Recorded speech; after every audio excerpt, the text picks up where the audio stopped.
ជាបឋមនេះខ្ញុំសូមអញ្ញាក្រុមជំរាបសួរលោកគ្រូជាទីគោរពព្រមទាំងសួស្តីមិត្តរូបថ្នាក់ទាំងអស់គ្នាដែលមានវត្តមាននៅទីនេះជាទីរាប់អានជំរាបសួរអ្នកខ្ញុំឈ្មោះខេងម៉ៃលីនជាសិស្សរៀននៅថ្នាក់ទី6ខ2នៃសាលារៀនបលធីអន្តរជាតិសាខាទី9ទីតាស្ទឹងមានជ័យថ្ងៃនេះផងដែររំលឹកខ្ញុំផ្ទាល់ពិតជាមានកិត្តិយសណាស់ដែលលោកគ្រូបានឲ្យរំលឹកខ្ញុំមកបកស្រាយនៅប្រធានបទមួយដែលលើកឡើងថាតើទិវាប្រកាសរដ្ឋធម្មនុញ្ញជាអ្វីចូលប្អូនបញ្យល់ឲ្យបានបោះបាយដោយដែលយើងបានដឹងរួចទៅហើយថាទិវាប្រកាសរដ្ឋធម្មនុញ្ញគឺជាទិវាមួយដែលប្រារព្ធឡើងជារៀងរាល់ឆ្នាំនៅថ្ងៃទី24ខែកញ្ញាដែលជាថ្ងៃឈប់សម្រាកនៅក្នុងប្រតិទិនរបស់ព្រះរាជាណាចក្រកម្ពុជាដូច្នេះហើយតើតែងតែមានសំណួរមួយដែលចោទសួរថាតើទិវាប្រកាសរដ្ឋធម្មនុញ្ញជាអ្វីមួយជាការបកស្រាយសូមអនុញ្ញាតឲ្យអ្នកខ្ញុំលើកនៅពាក្យគន្លឹះចំនួន3ឡើងមកបញ្យល់ជាមុនសិនបើយកទៅតាមវចនានុក្រមខ្មែររបស់សម្ដេចព្រះសង្ឃរាជជួនណាតបានឲ្យនិយមន័យពាក្យគន្លឹះទាំង3នេះថាពាក្យទី1ទិវាអ្នកពិជ្ជញាថ្ងៃប្រកាសអ្នកពិជ្ជកិរិយាសព្ទសម្ដែងប្រាប់ស្រ័យប្រាប់ឲ្យឮរាល់គ្នារដ្ឋអ្នកពិជ្ជញាដែនប្រទេសអ្នកនៅក្នុងដែន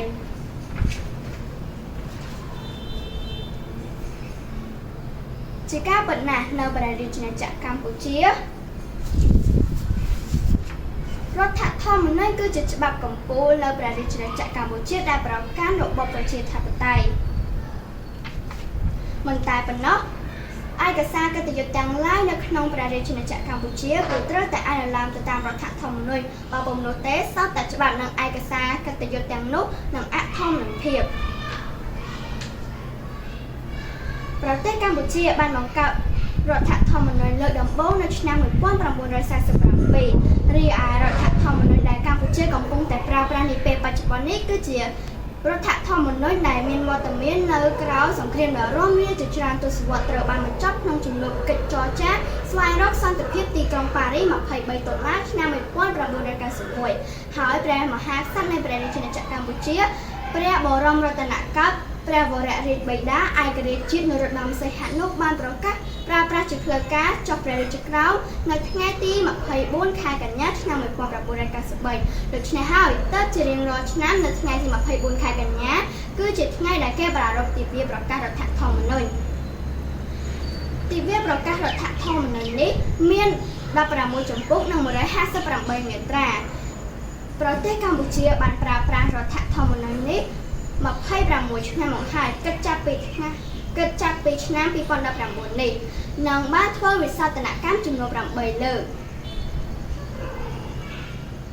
រដ្ឋធម្មនុញ្ញនេះក៏ជាសារមួយដែលរំលឹកទៅដល់ការសាមគ្គីភាពរបស់អ្នកដឹកនាំប្រមុខរបស់ខ្មែរអ្នកទាំងអស់គ្នាជាទីគោរព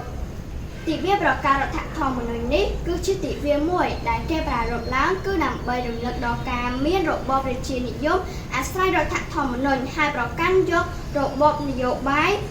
ប្រជាធិបតេយ្យសេរីពហុបកនិងរដ្ឋធម្មនុញ្ញនេះផងដែរគឺជារដ្ឋធម្មនុញ្ញមួយដែលគេបានបង្កើតឡើងគឺដើម្បីដាស់តឿនដល់កូនខ្មែរថាសង្គ្រាមបានធ្វើឲ្យកម្ពុជាអន្តរាយនិងខ្ទេចខ្ទាំហើយការបង្កើតរដ្ឋធម្មនុញ្ញថ្មីនេះគឺដើម្បីកសាងប្រទេសជាតិឲ្យទៅជាកោះសន្តិភាពវិញ